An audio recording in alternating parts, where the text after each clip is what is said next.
Okay, hello everyone. To start us off in a good way, I would like to acknowledge that we are all joining today from the Treaty 6 territory, doing our best, attempting reciprocity, as it was intended by the initial signing. This is what indigenous people meant by the signing of the treaties. And thanks for making time to join us for the discussion of post-secondary institution and its impact on the development, prosperity, and safeguarding of cultural heritage, whereas some scientists would refer to it as various capitals of our community. My name is Artem Mamadzhanov, and I'm honored to help moderate this panel. Before we dive into the discussion, I would like to ask you to please raise your hand if you know at least one speaker sitting next to you. Yeah. Dear speakers, I think your job is done. We can all go home. No worries about late timing and things like that. But to my luck, our speakers volunteered to introduce themselves as well as to introduce their organizations by themselves, which helps me to avoid missing the important details as well as having them blame me after this session in the breakout room for not telling all the important details.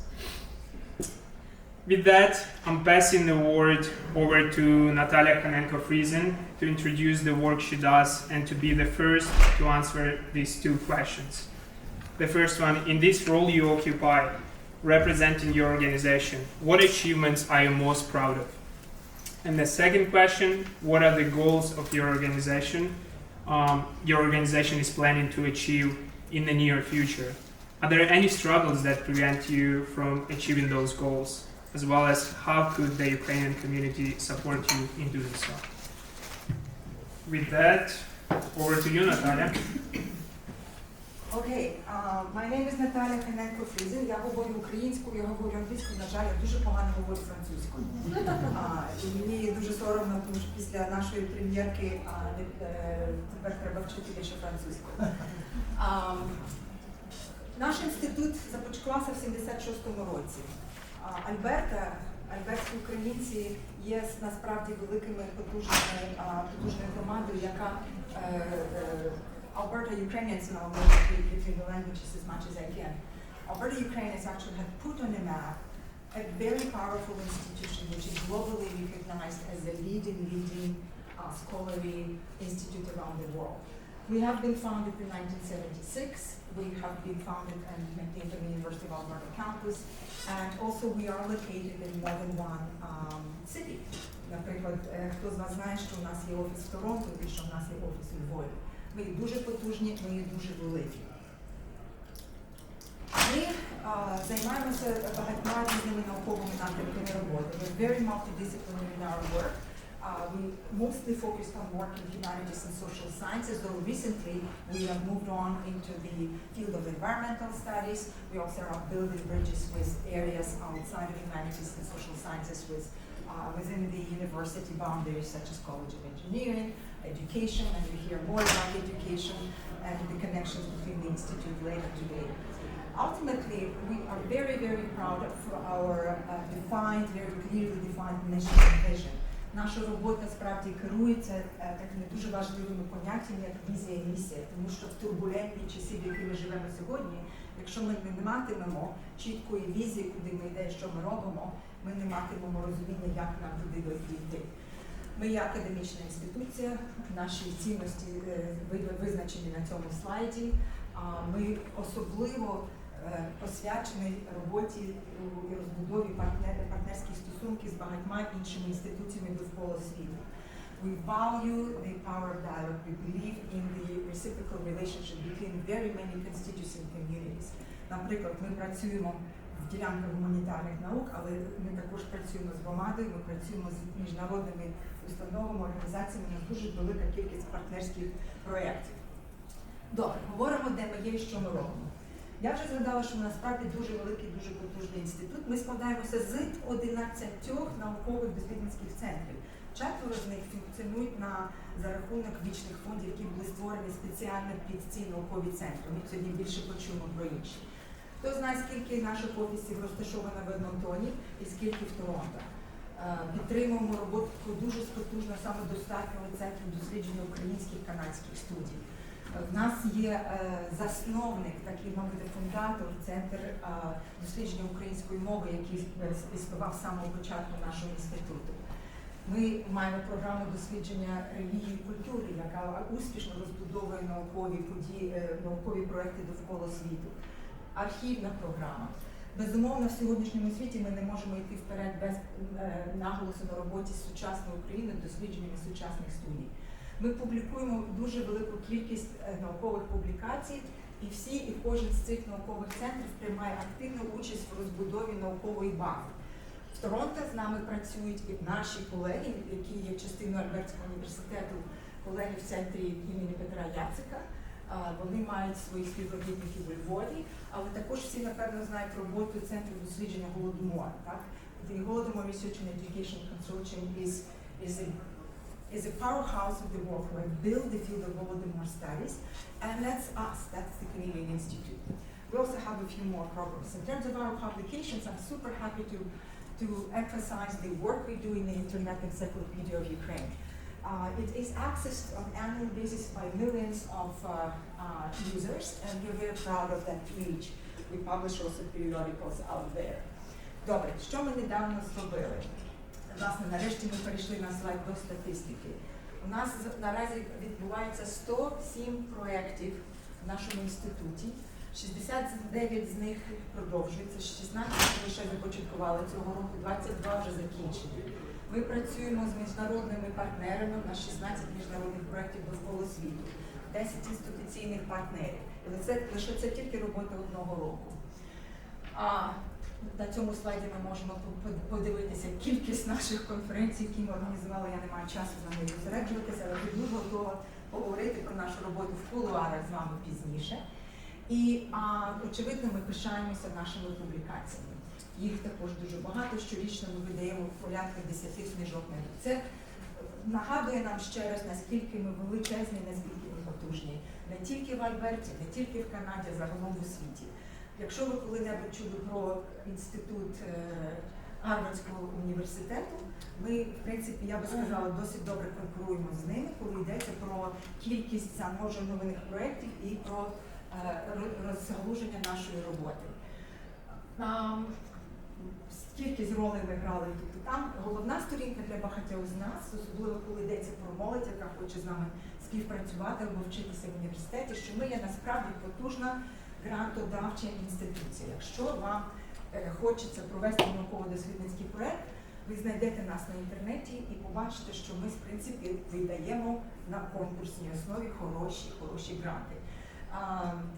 Вони у нас, звичайно, такі дуже популярні. Від того жовта рисочка покаже вам, скільки заявок було на ці гранти, а червона рисочка покаже, скільки було видано грошей, або грантів радше.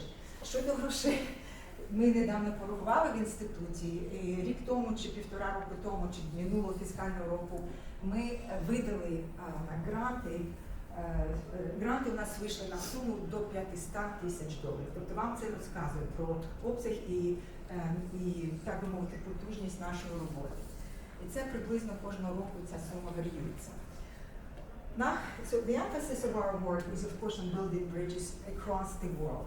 We work with Ukraine. Last year we've passed on a very powerful publication, English translation of Gruszewski's fundamental work, History of Ukraine Rus, to the Українська поличка Олени Зеленської.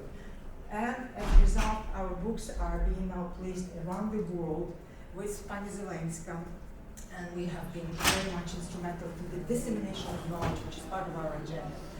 We also have recently hosted and now have published also a very important book reflecting on the state of affairs and the history of the world going forward in the context of the 10 or 12 years old Russian war against Ukraine. The most important figures in the Ukrainian intellectual history, Serhiy Plokhy, others have been part of our collaborations. Недавно ми провели дуже потужну велику конференцію, присвячену релігійним процесам в Україні. До нас, знову ж таки, приїхало дуже багато людей. І, зокрема, я дуже пишаюся, говорячи про те, чим ми пишаємося, ініціативу, яку ми започаткували в інституті на підтримку українсько-татарських студій. Не знаю, наскільки ви обізнані чи ні, але ми успішно домовилися з факультетом студій корінних народів і тепер разом гостимо аспірантку, яка вчиться досліджує кримсько-татарські студії в рамках студій корінних народів. Це величезне досягнення на світовому рівні, і українські партнери, зокрема Кримська платформа, дуже і пишаються цією нашою спільною ініціативою. Це те, що я хотіла розказати з того, що ми робимо. У нас на сьогоднішній день заплановані дуже потужні проекти. Артем, я ще маю пару хвилин? Wrap it up as soon as possible. Yeah. We've been taking our time here. Please watch over what we do on online posts. Most important conference which is coming up is going to be held not in Edmonton, not in Toronto, but in Ottawa. Together with the Ministry of Defense, we are putting in Ottawa a conference focusing on Russian propaganda and how to fight it. It is going to be held around the 3rd anniversary since the full-scale invasion of Ukraine. We also are building bridges with the partners in Germany and collaborating with them on a number of initiatives, so watch out for what we will be announcing in connection to the 80th anniversary of the victory of the Nazism, which we will be heading in the spring and following up. Importantly, I don't know how many of you are on campus, скільки з вас є студентів в університеті, і чи ви коли-небудь чули, що таке Mass Online Open Access Course. Our Holodomor Research Education Consortium is putting final touches on the MOOC, what we call it, Mass Online Open Access Course, which will become available to the world and students around the world and the University of Alberta to be taken for free, for certificate, or for credit. These are expensive undertakings. We were very pleased to be supported by important donors. This project actually costs almost $1 million, believe it or not. And once it will be set up, it will be accessible and available for all. We have many more projects on the go, but I'm very aware of time, and I shall probably pass my torch on to someone who is speaking after me. Thank you very much.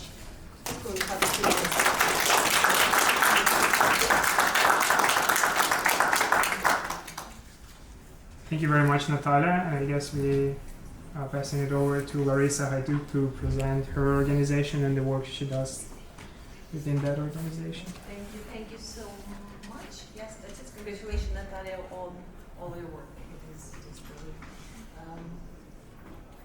impactful, I know. So my name is Larysa. I'm the director of the Ukrainian Resource and Development Center. I'm still under the impression from the speech by Freeland, and they wanted to say that everything we do at McEwen, everything what I do is with Ukraine in mind and in heart. So we are innovative center that provide transformative experiences for students, faculty, community, locally, internationally, and nationally. We connect McEwen with partners in Ukraine and Ukrainian Canadian community. If KIUS is a research powerhouse, we're a two-person powerhouse at McEwen University. So I don't know, you can hear me. So we are UIDC at McEwen. There are just two of us. However, we have two part-time research chairs. Dr. Jeff Stupnitsky is here, and you heard him presenting this morning on a very, very important research. And we have the chair of international health. Dr. Gail Lowe is currently holding the chair. We work through all faculties and schools. We work with our partners in Ukraine. We have 4 main partners, and we work by developing relationships and engaging diverse activities. And of course, we work with Ukrainian Canadian community. I would almost say it is 50-50 with our international work and work with our Ukrainian partners. However, you can see here Team Ukraina. So in addition to our two-persons team, we managed to bring together a team of 12 academics across the university within the last 5 years. So those are faculty that represent several schools, different departments, and they work, we come, basically we create spaces where we create safe spaces where people come, they feel safe, they feel engaged, and they want to work with us. So our main strategic directions are educational and research, and I will mention some projects, the main projects that under each of the directions. You can see culture, international health, cultural exchange, and community engagement. And I will just mention some. You can see the president of our Makion University is raising the flag with one of our exchange students. So again, I will mention just some main initiatives that we are currently administering. Canada-Ukraine United Nations was launched in 2019. We bring together young people, Makion, Naukma, Ukrainian students together to train, to engage, to work together, and then participate in the conferences, international conference, UN conferences. This is on the picture you can see 2022, when the full big war just started. We brought a team of Ukrainian young people, incredible. They were truly the voice of Ukraine at a time when the world didn't exactly understand what was happening. The new initiative is native simulation, which I also expect will blossom quickly. We have several research studies. I mentioned Jeff Stepnitsky already, and Ukrainian resettlement in Edmonton, youth resilience. Dr. Oksana Dashkinova is here as well, also presented. And these are not all research studies that it didn't happen before at McEwan, but we are very, very proud of the engagement. On cultural exchange, cultural engagement, one of the major initiatives that I'm very proud of is Jean Zvezdetsky Artist in Residence. This year, it is the second iteration of the program. It is quite successful, and Liana Maku, probably most of you know Liana. This year, the discipline is theater arts, and Liana is on campus. She will be on McEwan campus all winter semester, engaging with students, engaging with academics, and engaging with the community. So it is watch for this project. It is funded by our friends and fundraising arm, Ukrainian Foundation for College Education, Youth Care, as we call them with love, and we have some representatives here. We are very, very grateful for this. Indigenous Ukrainian Relationship Building Initiative is on the way. Marina Chernyavska, my partner in crime, quite successful as well. Talk to me if you are interested. Local narratives, we launched this in 2020. This project is currently on hold, but I am looking into revitalize it because I am coming to understand how important this project, telling the stories of the community, outstanding leaders, and not only leaders but places as well. We administer awards program. What is very important for me right now is non-residential grants. Those are the grants that we offer to academics in Ukraine, those who cannot leave, or who chose not to leave Ukraine. The rest, they are arts and writing awards that for most of them community can apply as well, so please watch for them. Community engagement. Right after the full-scale invasion, we saw the big gap, and we started offering English language classes. Melodia is here, we worked together, we brought community together, we offered two groups classes, and then understood that this is not what we have to do, so we fundraised from the community. Thank you if you are in this room and you donated to the project. So I find funding, and our School of Continuing Education offering classes. It is still on. The second iteration of those classes are on currently, and we will continue through next year as well. McEwan donated computers to our displaced Ukrainians, to our people, and space. First it was for free, where the free store was, and Firefighters Aid Ukraine. I hope you know those wonderful organizations, but currently they do pay some minimal amount, but those what McEwen is doing. Threads that connect, one of the best examples of community university engagement. It's not only a fashion show, but it was, we have committee members here. We worked with Alberta Council for the Ukrainian Arts with academic angle as well, research, and Chocolate also concert. Started with academic exchange with the Faculty of Fine Arts and Communication. And very 1 minute how we, from 2019 where we are right now in 2024, from 2 persons to 12 academic, from Team Ukraina research.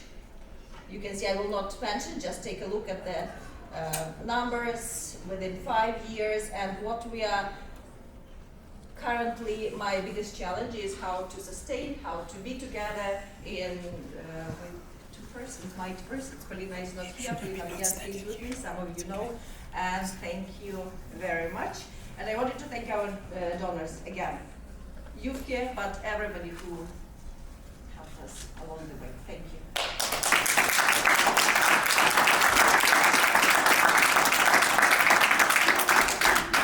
Thank you very much, Larisa.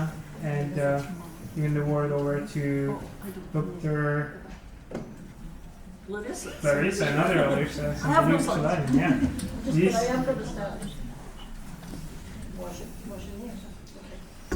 So I'm Larysa Sembaliuk Cheladyn. I identify as an artist, and I'm the only one that has no visuals for my presentation. So I'm here today in the capacity as the director of the Kule Folklore Center at the University of Alberta. I'm a proud Alberta alumni. I have my BFA in art and design from there many years ago, and had a successful career over 30 years as an artist. And then came back and completed an MA in Ukrainian folklore, and then a PhD in media and cultural studies. And for the last 10 years or so, I've worn several different hats. The one that I'm here wearing today officially, is as the director of the Folklore Center. It's one of the largest research centers to study Ukrainian culture outside of Ukraine. Our research contributes to the understanding of how vernacular culture, or everyday culture, is transmitted through expressive folklore. And expressive folklore. It's our oral narratives, what we talk about, the stories we tell, the material culture that we deal with, and the performative, such as the recent shift in calendar customs from January 6 to 25. We're the ones who've recently done a survey. So those are the kinds of things that we focus on. We look at folklore and how it's impacted media and communication historically, our pioneer settlers, all the way through to changing events such as immigration, wars, famine, ecological disruptions, and rites of passage, things like matura. We've got information about that. What does that mean? So I oversee those kinds of things as director, and the biggest chunk of it is the research. And what I'm most proud of is the research that's done by our graduate students. The Kule Folklore Center has endowments, and we're able to fund 4 to 5 graduate students every year. These are students that have come from all over the world with different interests in Ukrainian culture. So we have everything from in the past, wax healing, through to now one of our graduate students is studying folklore, Ukrainian folklore, on the internet, digital folklore. And so that we're proud of who've come out of that, out of our center, who we've been able to support. We also support 2 faculty members. Nataliia the Khanenko-Friesen holds the UCC-APC chair. I hold the Kule chair, and we're the 2 that teach most of the courses. Nataliia is focused on graduate study courses, so last year she taught methodology, how you collect oral histories, especially now during the war. And coming up after this semester, winter semester, she'll be teaching academic writing, which our students really need to have that background so we can publish in journals and become known on an academic level. I myself teach the folklore courses, so the foundational courses, what is folklore, what is digital folklore. I'll be teaching this Christmas, after Christmas, as well as the Ukrainian Canadian culture course. We each have our own research projects. Mine is, I've recently been studying how we visualize Ukrainian identity through paintings, embroidery, dance, music. What does that look like? Vyshyvanka has been a big thing in the last 10 to 15 years. It tells us who we are visually. But I've also focused on what I've called the Ukrainian Voice Legacy Project. It's a mosaic made out of printing blocks that are over 110 years old. And so it will be brought to the public, our history. We also have other faculty on campus that we support with their projects, making sure they have the resources, as well as independent researchers. So we've had people like Gordon Gourdet come in, and Joyce Sersky-Howell, and recently Lada Sembaliuk from Kiev has been with us too, and we've supported them in finding the materials they've needed, directing them in different places in Edmonton or across Canada. And then, I've lost my spot. I also wear the hat of curator for the Kule Folklore Center, for the Bogdan Medvitsky Ukrainian Folklore Archives, which falls under the Kule Folklore Center. As curator, I have had to tackle challenges of collecting archival materials, the resources, the primary resources that people want to study. You can read a textbook, but whoever's written that textbook had to read the letters, the diaries of our pioneers, listen to the oral histories, like the ones that Natalia's been collecting in the last couple of years over here in Edmonton from the newcomers, as well as in Ukrainian. We have to somehow save them, collect them, save them, preserve them, make them accessible. So that is the hat I wear right now, and find storage for it all.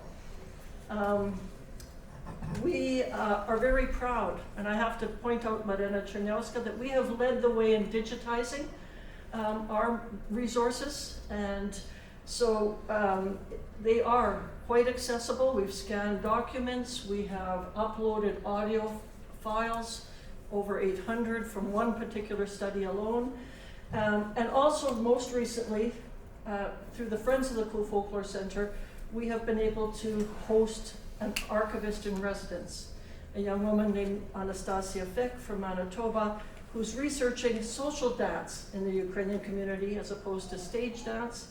And thank you to the Friends, we've been able to give her some money so that she can come study and actually work with the materials that we've collected. So in introducing myself, I had something on the back of the paper. No, I will switch to that. We were asked to speak a little bit about our greatest accomplishments. I feel that the greatest accomplishments of the Kule Folklore Center is the Bogdan Medvitsky Ukrainian Folklore Archives. Dr. Medvitsky started that archives with an inkling that we're going to want to not only preserve, but have available the information from the past, and as it has been, as it's evolved over time. So we have places to store things, they are properly stored. As I mentioned, we're a leader in digitization of that material. And we've also initiated a program called Such.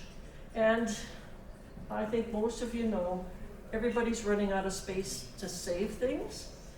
And our Such program, it's called the Sustainable Ukrainian Cultural Heritage Program. It's nothing to do with dumping your stuff on our doorstep. Such is all about networking the places that already exist. So for example, we are working with Soyuz Ukrainok Canada to help them store their stuff. We're helping individuals who have family archives that they want to keep within the family, but also make accessible. So things like that are what we're focusing on as well as contributing to the community. Just a small reminder that Yep, we will. 2 more things. Yeah. And then our challenges. Space is a big thing all the time. And then I can go back to that later. So I just want to wrap up in saying that I've become known as someone who specializes in knowledge mobilization. And that's what the Kule Folklore Center does, is we make sure that knowledge is given to our students, but as well we are able to share it with the rest of the community. Topsa. Thanks very much. I'll be passing it over to Dr. Olenka here just in a second, but to let her know, I give a heads up that I'm speaking here to help us not melt here. I don't know, I'm just melting, so I decided to do that too. But yeah, over to you, Olenka. Okay, thank you. Well, good afternoon. This afternoon during lunch, you heard the Finance Minister, Friesen, talk about the role that the Ukrainian community played in the announcement of multiculturalism. And at that same time, there were a number of visionaries in the Ukrainian community, particularly in Alberta, who saw that we needed to have something that would really root and cement the Ukrainian community into the multicultural framework. And so one of their visions was to create the Canadian Institute of Ukrainian Studies. Another was the Ukrainian Cultural Heritage Village. And a third was the Ukrainian Bilingual Program. And the Ukrainian Bilingual Program was something that was fought for. It did not come naturally, although it was on the heels of, thankfully, a changing Alberta curriculum. And at that time, there was also the vision that there would be a need for long-term support for that bilingual program. And thus was born the Ukrainian Language Education Center at the Canadian Institute of Ukrainian Studies at the University of Alberta. So I'm just going to briefly tell you who we are. I am the director. My name is Olenka Bilash. A bit about our mandate, community university engagement, some of our successes, goals, and challenges. So a center has a purpose, and one of its purposes at the level of a university is to create a center where people with specialization can gather in an interdisciplinary, integrated way.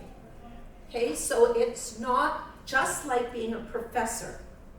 It means that there's extra work that's required. Our centers at the University of Alberta do require external funding. And so I predict that at the end of our session, one of the issues that we will all identify is the need for continued funding.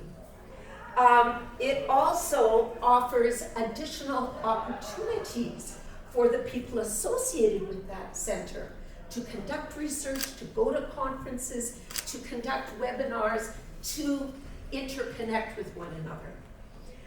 And also to mentor and train young scholars. And of course, Larisa called it knowledge mobilization. We can also call it knowledge translation. In other words, publications, so that people will read and learn more about what we do. So I believe that our center is also designed to build identity, to nurture leadership, to create a sense of belonging, to make sure that we are collaborating, and ultimately to have a kind of community of practice. So, ULEC, Ukrainian Language Education Center, I will just continue calling it ULEC. It is our mandate to have 4 main goals.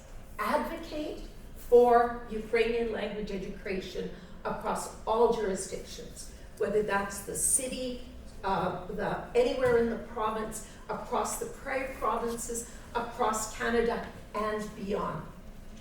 It is to develop or support learning resources to help teachers teach the variety of students that they face. So we've heard also today that 2.5, almost 3 years ago, we were facing smaller numbers in some of our Ukrainian programs, whether in the community or in the public schools. And with Russia's invasion of Ukraine, we've seen an influx of young people. Their needs in terms of resources are different than the needs of students who are born here and do speak some Ukrainian or more in their homes, or none.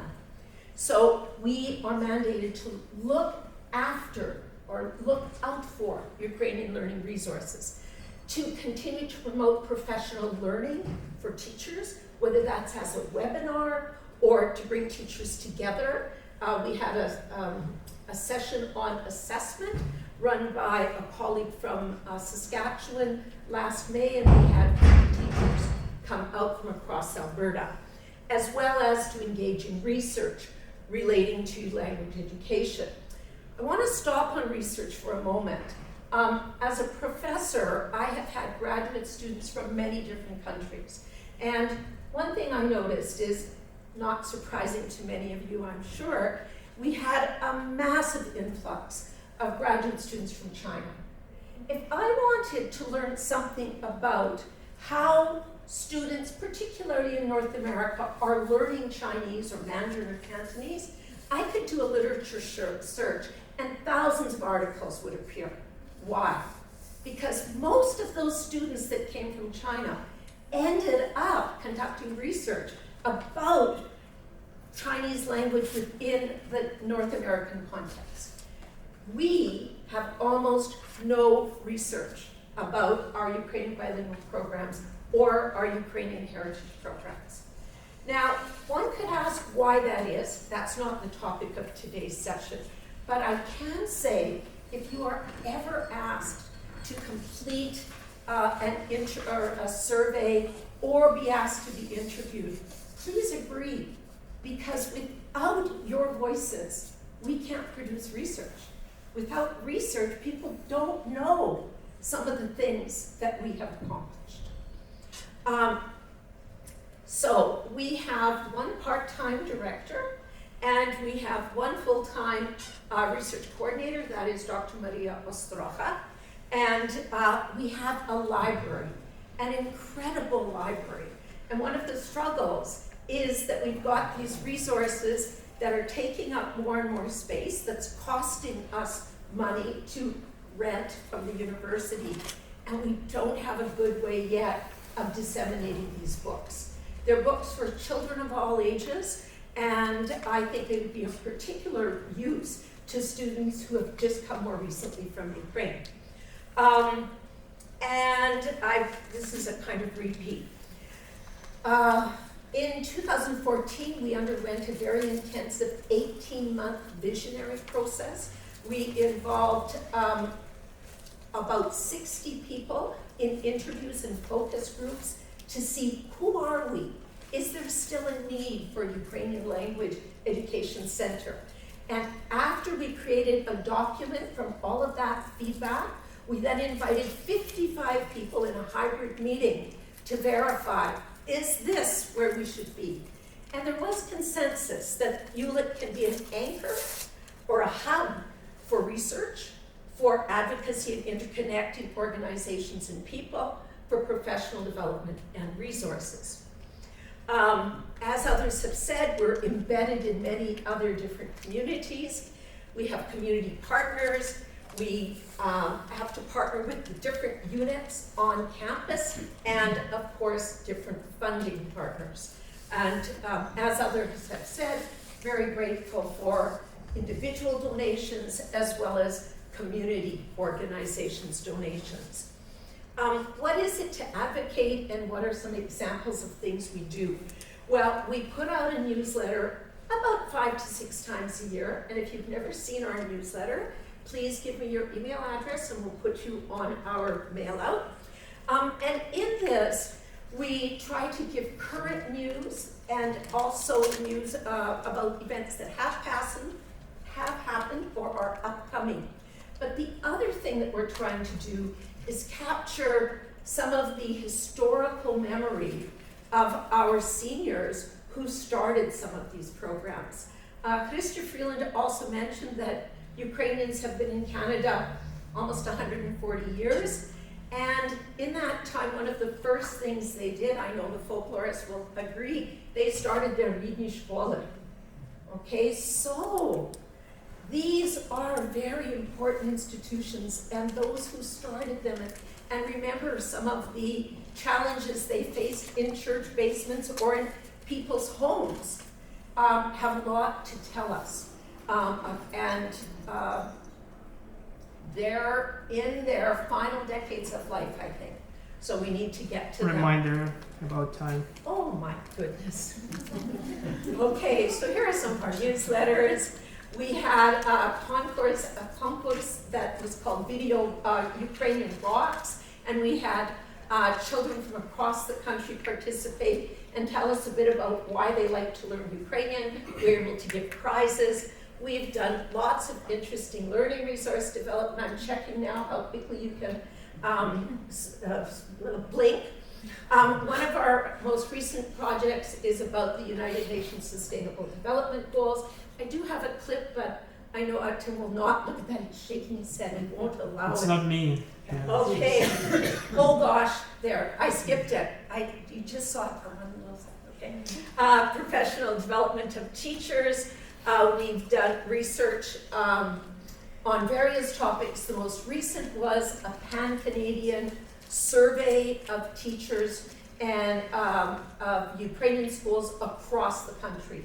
We've had 2 years worth of interviews, a survey, and we'll present that at another time when I have less than 30 seconds. We're doing a history of ULIC, written by Dr. Mark Pizhik. We've had Larysa Savachuk write, and she's in the final stages of the manuscript about diaspora in children's literature. That is from 1940, no, post-World War II to 2021. Future goals and activities, fundraising, make sure we know what our impact is, make a difference. We have a presentation coming up in January, a webinar, all free. If you can't attend, we can send you the link, or you can find the link on our website and watch the presentation. Here, these are two academics that I met at a conference in Europe who have been looking at the integration of children from Ukraine in the school system in Czech Republic. And we've got another one coming up by Dr. Uliana Pizzametska about her work in professional development with teachers, elementary school teachers in Ukraine. Дякую дуже.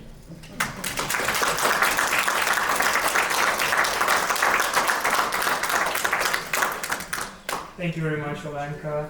You already started answering our final question for our panel discussion about future plans of your organizations and what kind of events our audience could come to learn more about your programs. But let's all invite all the other speakers to share their future plans and events or initiatives that the audience could engage into.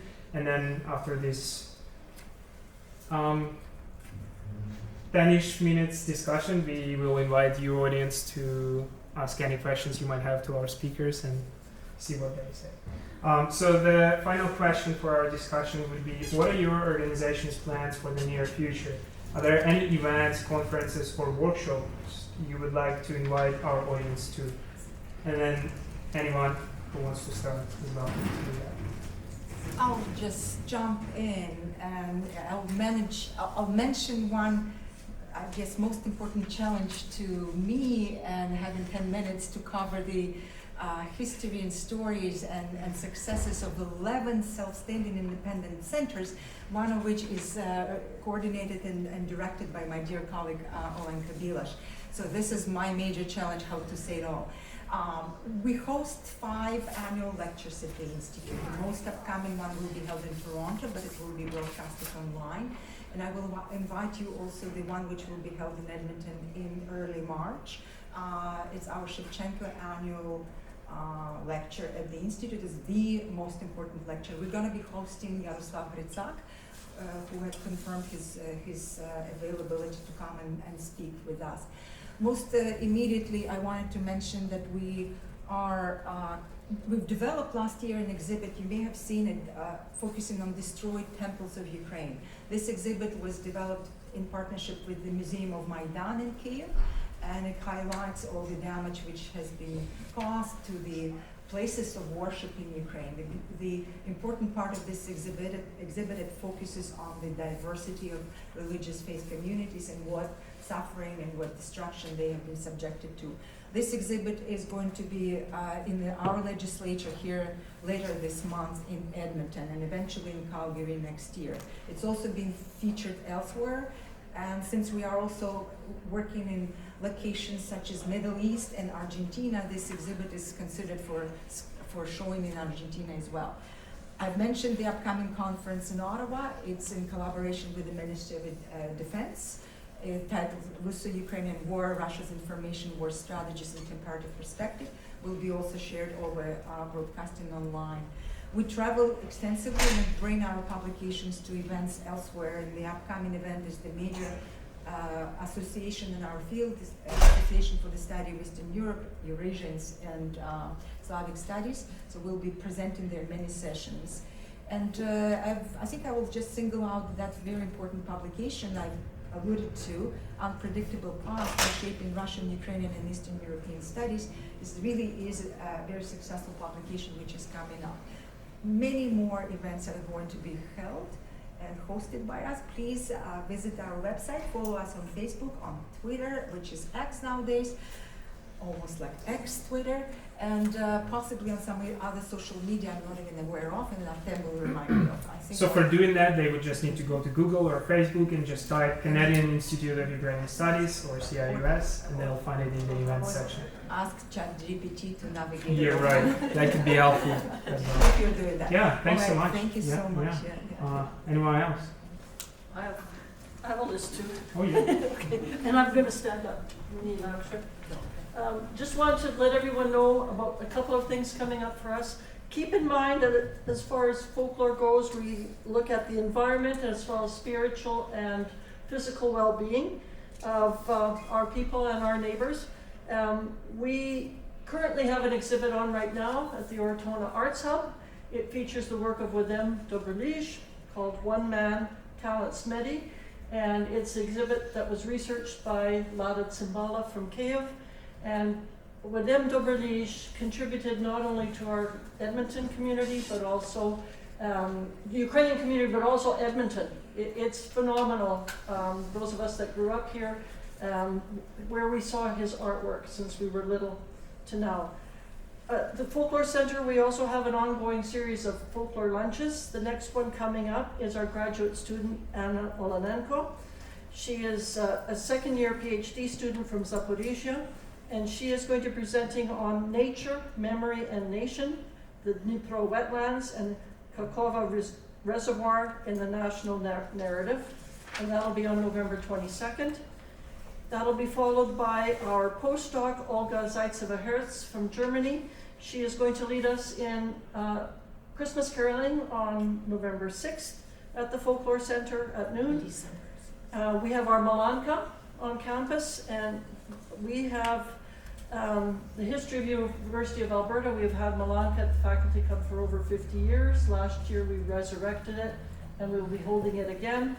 And it has become our donor recognition event. We have over 8 families that support us financially, and it's a time to celebrate with them and what they have helped us with. And then our big one coming up, when I talk about looking after our physical well-being, the pioneers, on today, on March 10th, we will be hosting an evening with Kelly Hrudi and friends, a screening of Hayduk, the untold story of hockey legends, which was produced and directed by Volodymyr Mula in Kyiv. And it is being sponsored by Hockey Alberta Foundation and hosted in Ford Hall in Rogers Place, where we'll be recognizing our Ukrainian-Canadian ties to hockey There are people such as Manoli Lupo, who was the defensive coach of the Willingdon Warriors. And I swear he probably got some of his negotiating skills from being that. Or Larry Ruptash, who was the who was the mayor of Vegreville, but was also invited to the tryouts with the New York Rangers. And we've got many people in our community who hockey provided a base for them. And they tied culture, community together through hockey. So that's the big one coming up, and that kicks off our open house, which we're gonna have from March 10th through to the 16th. Wow.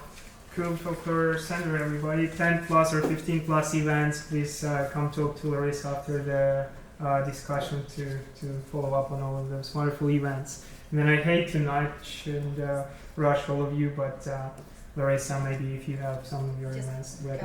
As you can tell, there's no lack of exciting Ukrainian related events, so I will just mention there will be a test when you leave this room who is going where. So I will mention just two only initiatives. We are finalizing our newsletter. Please stop by at the table there.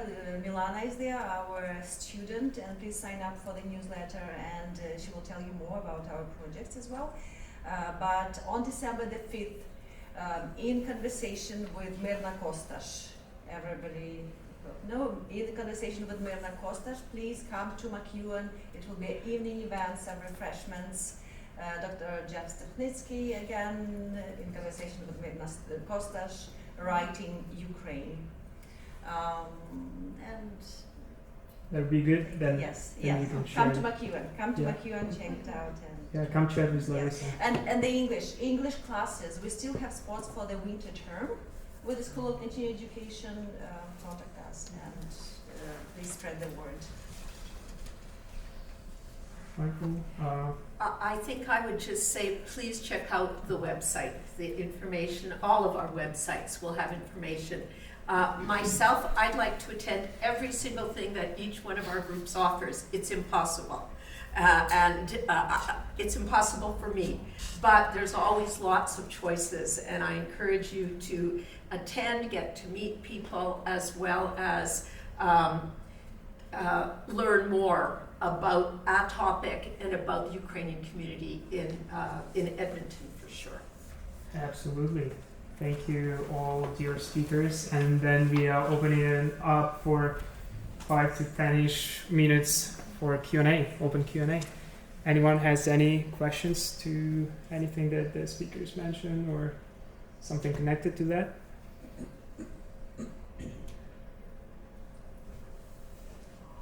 In English or Ukrainian? Oh, as you wish. Yeah. There's an influx of new students from Ukraine. Some of them are growing up very rapidly and will pursue education. Do you have any specific plans to attract them into Ukrainian programs at your institutions and keep them? Because you'll have new blood, and obviously that blood will be very useful. We have a challenge. We have a challenge right now in convincing administration to be flexible with class sizes because we see an influx coming, but right now our class sizes are low, so they want to cancel them. So if you've got students that want to take courses, encourage them to start letting the institutions that they want to go to know that they want to be there. And also, it's become harder and harder to navigate the red tape of registering at any of the institutions. Encourage them to reach out and ask questions. Phone, come in and say, hi, I want to take a course, how do I do it? Because nobody ever answers my calls anymore, or that sort of thing. That's the number one, is to engage, come and ask any of us on campuses at McEwen or myself or Nataliia, how do I register for a course? Because it is hard to do.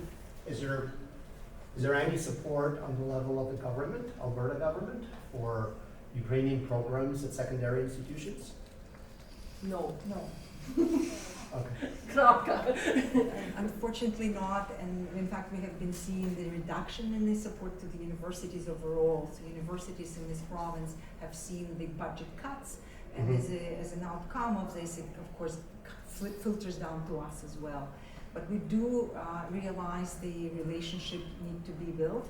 I, for example, wanted also to mention that we work very closely with the Ukrainian Student Club at the Institute or across all of our institutions on campus, and I'm sure McEwen in a different league when it comes to that. So this is also a great opportunity to liaison and learn about the university for those who are entering the student lifetime path, to check in with peers and through the club and then to go and talk to us. Courses are available online. University is improving its accessibility, online accessibility system. We're there to help, as my colleague Larisa had mentioned. Yeah. We will help. We will navigate it. So thank you. Thank you. Дуже дякую. Дякую вам. And then maybe a follow-up question from me, if that's allowed, to Nataliia and all of your I organizations. actually have a question, if it's okay. Oh, here? Oh, yeah, you go first, please. Hi, I just wanted to ask you, Dr. Nataliia, if the courses you mentioned would have closed captioning, and would it be in English or potentially in Ukrainian?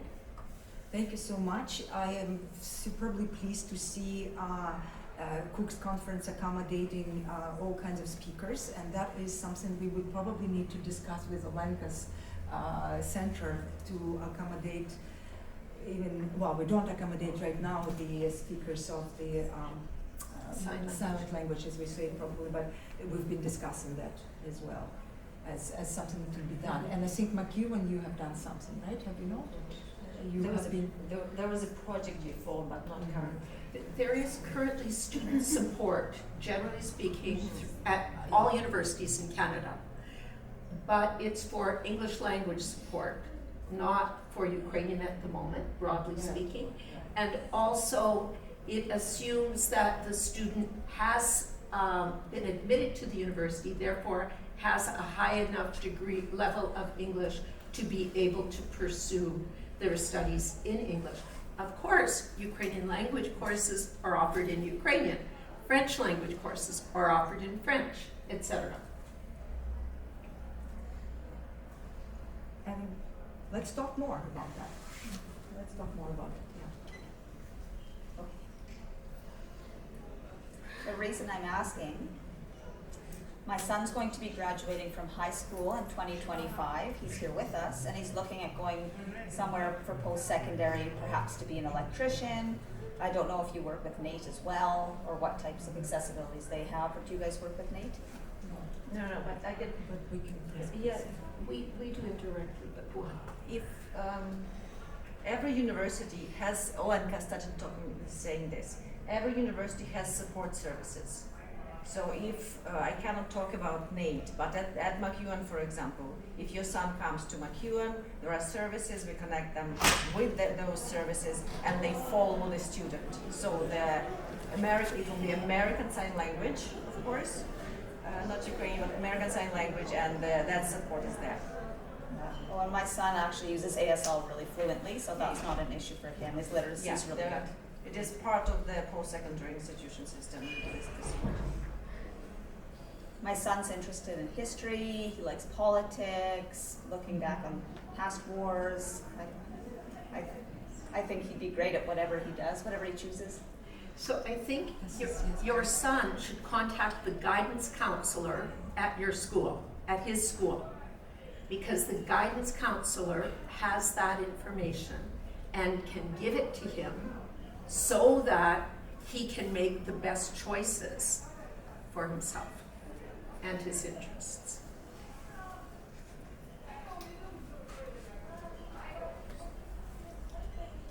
Just interpreting this, thank you.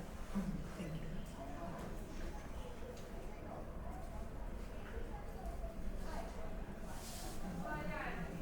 At the school that her son's attending, Alberta School for the Deaf here in Edmonton. It's quite a small school. There's only about 70 deaf students at ASD. Unfortunately, they don't have a guidance counselor at that school, so the deaf community will have to perhaps come up with a way or a person to help bridge that gap.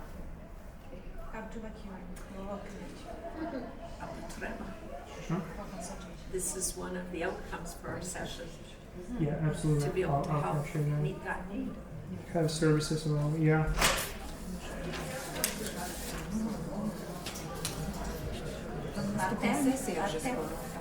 Okay, I guess we'll go for the last question still because we started we just had to So please your question and then you can follow up after the session. Hi, good afternoon. I'm Anniv, the Executive Director of UCC Saskatchewan. Maybe more of an observation, but following up on earlier comments and how we've talked about Ukrainians and Ukrainian Canadians being at the forefront and nation builders in Canada, I just wanted to point out that the leadership, the directors of 4 post-secondary Ukrainian Canadian institutes are all female. And I think that's incredible to see and perhaps you have some comments or thoughts that you might want to share about how that can be the case and how wonderful it is. Well, first of all,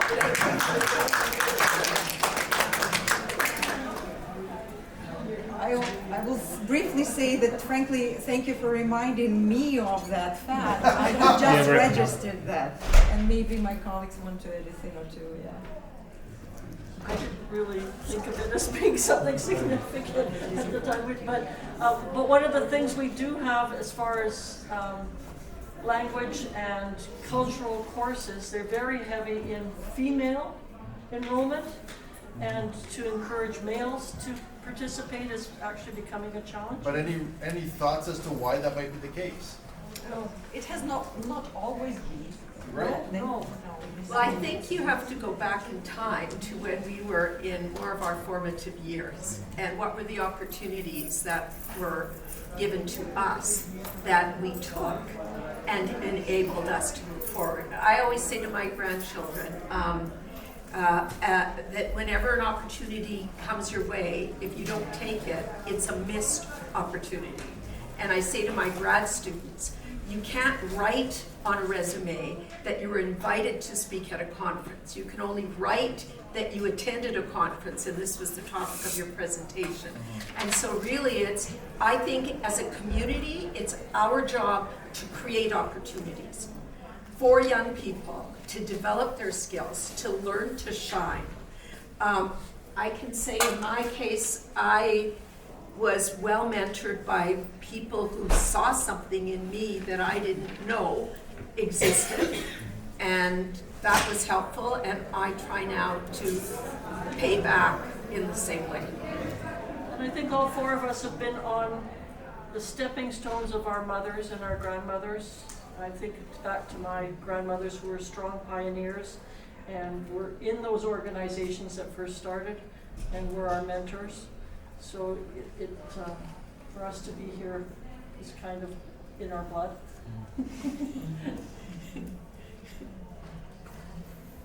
And women can multitask.